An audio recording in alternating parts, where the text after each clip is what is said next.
নমস্কাৰ প্ৰিয় দৰ্শক, মই ইন্দ্ৰাণী আপোনালোক আটাইকে পুনৰ এবাৰ মোৰ পাকঘৰত স্বাগতম জনাইছোঁ। আজি মই এটা বিশেষ মিঠা ৰেচিপি লৈ আপোনালোকৰ সন্মুখলৈ আহিছোঁ। আটাৰ হালোৱা বা কাৰা প্ৰসাদ। এইটো এটা অথেণ্টিক পাঞ্জাবী ৰেচিপি হয়। খাবলৈ বহুত বেছি জুতি লগা হয়। গৰমে গৰমে আটাৰ হালোৱা আৰু লুচিৰ কোনো জবাবেই নাই। প্ৰিয় দৰ্শক, এই ৰেচিপিটো সৰু ল'ৰা ছোৱালীৰ পৰা ডাঙৰলৈ ঘৰৰ সকলোৰে বহুত বেছি প্ৰিয় হ'ব। আহক তেনেহ'লে দৰকাৰী সামগ্ৰীখিনি চাই লওঁ আৰু বনোৱা আৰম্ভ কৰোঁ আজিৰ বিশেষ ৰেচিপি আটাৰ হালোৱা।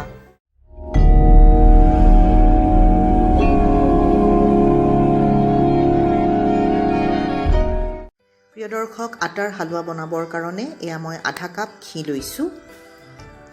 ঘিখিনি ভালদৰে গৰম কৰি মেল্ট কৰি ল'ম। ঘিখিনি গৰম হোৱাৰ লগে লগে আধা কাপ আটা লৈছোঁ। এয়া গেহুৰ আটা, মাল্টিগ্ৰেইন আটা নল'ব, ৰুটি খোৱা আটা ল'ব আপোনালোকে, প্লেইন গেহুৰ আটা।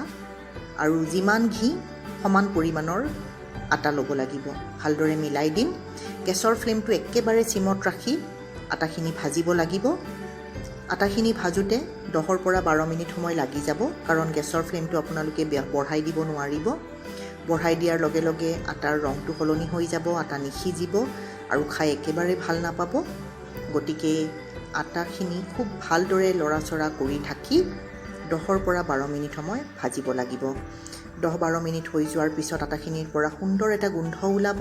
আটাখিনিৰ ৰংটো একেবাৰে সোণালী ৰঙৰ হ'ব, গল্ডেন ব্ৰাউন কালাৰ হ'ব। তেতিয়ালৈকে আটাখিনি ভাজিব লাগিব।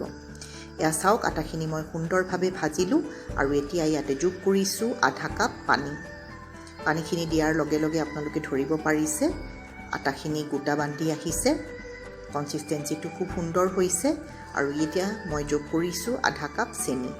এই যোগটো প্ৰিয় দৰ্শক মনত ৰাখে যেন যিমান ঘি সিমান আটা, সমান পৰিমাণৰ চেনি আৰু একে পৰিমাণৰ পানী। এইদৰে বনাব আটাৰ হালোৱা, খাই বহুত জুতি পাব, বৰ বঢ়িয়া পাব খাই। এইখিনি ভালদৰে মিলাই দিলোঁ। এতিয়া চেনিখিনিও কমি যাব। ভালদৰে লৰাচৰা কৰি দিছোঁ আৰু 1 মিনিটৰ কাৰণে ঢাকন দি, চিমত ৰাখি গেছটো 1 মিনিটৰ কাৰণে ঢাকন দি এইখিনি সিজিবলৈ থৈ দিলোঁ। এয়া 1 মিনিট পিছত ঢাকন খুলি মই আপোনালোকক দেখাম। বৰ বঢ়িয়া হৈছে, চেনিখিনি কমি গৈছে, সুন্দৰ হৈছে। লৰাচৰা কৰি দিম আৰু এয়া গৰম গৰম আটাৰ হালোৱা খাবৰ কাৰণে একদম ৰেডি হৈ গৈছে। গৰমে গৰমে খাইহে মজা পাব প্ৰিয় দৰ্শক। নিশ্চয় এইদৰে বনাব, খাব। কেনেকুৱা পালে কমেণ্ট এটা কৰি জানিবলৈ মোক নিশ্চয় দিব।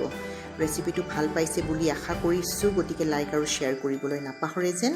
আৰু এতিয়া গৰম গৰম আটাৰ হালোৱা মই আপোনালোকৰ সন্মুখত পৰিৱেশন কৰি দেখাম। আটাৰ হালোৱা আপোনালোকে যদি গৰমে গৰমে লুচিৰ লগত খায় বা যিহৰ লগতে নাখায় কিয়, খাই নিশ্চয় ভাল পাব বুলি আশা থাকিল।